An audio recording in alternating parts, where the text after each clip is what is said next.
आज महाराष्ट्रात एकच नाव गाजत आहे आणि ते नाव म्हणजे तुकाराम मुंडे साहेब.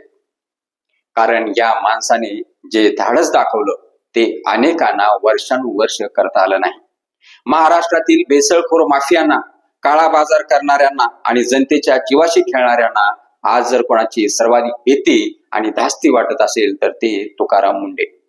दुधापासून दह्यापर्यंत, पनीरपासून मिठाईपर्यंत आणि औषधापासून जीवन रक्षक इंजेक्शनापर्यंत भेसळीचा हा राक्षस पूर्ण महाराष्ट्रावर फोफावला होता. जनतेच्या ताटात विष आणि रुग्णाच्या हातात बनावट औषध देणाऱ्या या माफियाने कित्येक वर्ष कोट्याधीश रुपयाचा काळा धंदा केला. पण आता त्यांच्या छातीत धडकी भरलेली आहे. कारण तुकाराम मुंडे यांच्यासारखा एक अधिकारी त्यांच्या दारात जाऊन उभा टाकून दाढी मारतोय.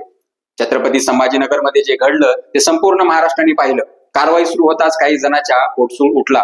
कारण ज्यांचे लाखो कोट्यावधी रुपयाचे हित संबंध धोक्यात आले ते शांत तरी कसे बसणार. पण लक्षात ठेवा, जिथे अति होतं तिथे नेहमी माती होते आणि जिथे माफियाची दादागिरी वाढते तिथे तुकाराम मुंडे यांच्यासारखे अधिकारी जन्माला नक्की येतात.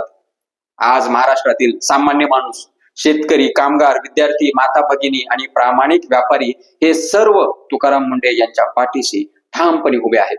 त्यांचं एकच म्हणणं आहे, 3 वर्ष या पदावरून त्यांची बदली झाली नाही पाहिजे.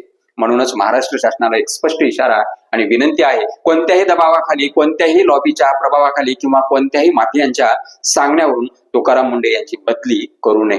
कारण जर कारवाई करणाऱ्यालाच हटवलं गेलं तर जनतेच्या मनात अनेक प्रश्न निर्माण होतील. जनता आता जागी आहे, जनता आता सर्व पाहत आहे, जनता आता गप्प बसणार नाही. कारण अशा अधिकाऱ्याच्या पाठीशी जनता उभी आहे. आज महाराष्ट्रात तुकाराम मुंडे यांच्यासारख्या एका अधिकाऱ्याची नव्हे तर 100 अधिकाऱ्याची गरज आहे.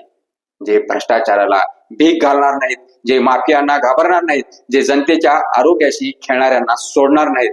महाराष्ट्र भेसळमुक्त करायचा असेल तर, भ्रष्टाचार मुक्त करायचा असेल तर अशा अधिकाऱ्यांच्या पाठीशी उभं राहणं ही प्रत्येक नागरिकाची आपली जबाबदारी आहे. लक्षात ठेवा, माफियाची ताकद पैशात असते, पण प्रामाणिकपणा, अधिकाऱ्याची ताकद ही प्रामाणिकपणामध्येच असते आणि ते जनतेमध्ये दिसते. आणि आज संपूर्ण महाराष्ट्र तुकाराम मुंडे यांच्या पाठीशी खंबीरपणे उभा दिसतोय. म्हणून यामध्ये जर महाराष्ट्र शासनाने चुकून तुकाराम मुंडे यांची बदली केली तर जनतेला एक सुस्पष्ट संदेश जाईल की ह्या सर्वाच्या पाठीमागे जर कोण आहे, ह्या भेसळखोर, ह्या माफियांच्या डोक्यावरती बरदास्त जर कोणाचा आहे तर शासनाचाच आहे, असा जनतेमध्ये मेसेज जाईल. जर तुकाराम मुंडे हे 3 वर्ष ह्या पदावरती राहिले तर खरोखर महाराष्ट्र शासनाला महाराष्ट्रातील जनता मानेल